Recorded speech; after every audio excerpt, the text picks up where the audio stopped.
Good afternoon and welcome to Pakistan Today News from our New York studio. I'm Chris Taylor. We begin with breaking developments from the Middle East, where a major escalation in the 3-week-old conflict has left more than 100 people injured. Iranian ballistic missiles struck the southern Israeli towns of Arad and Dimona late Saturday. Israeli air defense systems reportedly failed to intercept at least 2 of the projectiles, which hit residential areas.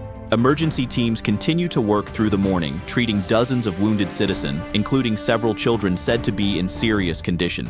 The latest exchange marks one of the most intense phases of the conflict so far. In a significant escalation of rhetoric, President Donald Trump has issued a stern 48-hour ultimatum to Tehran, warning that the United States could obliterate Iran's power plants if the Strait of Hormuz is not fully reopened. The statement represents a sharp shift from earlier remarks suggesting a possible winding down of hostilities. Iran has responded firmly, with its military vowing to target all U.S. energy and desalination infrastructure in the region if its own facilities come under attack, raising fears of a broader regional confrontation.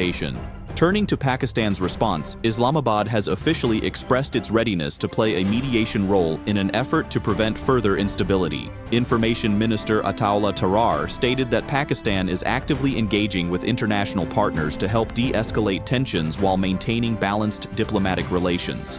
The government is also closely monitoring its 900-kilometer shared border with Iran as the situation continues to evolve. Let's go now to our Islamabad correspondent, Sarah William, for more on Pakistan's position. Thank you, Chris. Pakistani officials are emphasizing diplomacy as their primary course of action amid the rapidly escalating conflict. Sources within the government indicate that contingency planning is already underway to address any potential spillover effects, particularly along the border with Iran. Authorities are also coordinating with international agencies to prepare for humanitarian challenges, including possible refugee inflows. At the same time, Islamabad is seeking to maintain a delicate balance in its relations with both regional and global powers.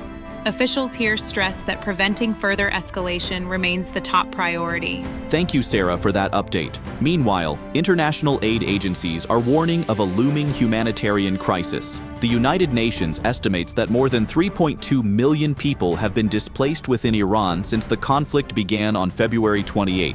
Pakistan is reportedly making contingency plans to manage possible migration flows along its border.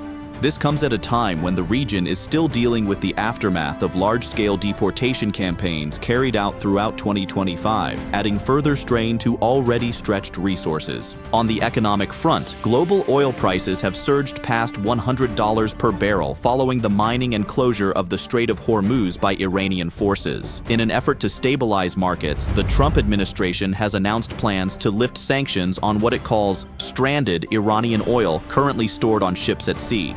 At the same time, major economies, including Japan, are considering deploying naval forces for potential minesweeping operations, should a ceasefire agreement be reached.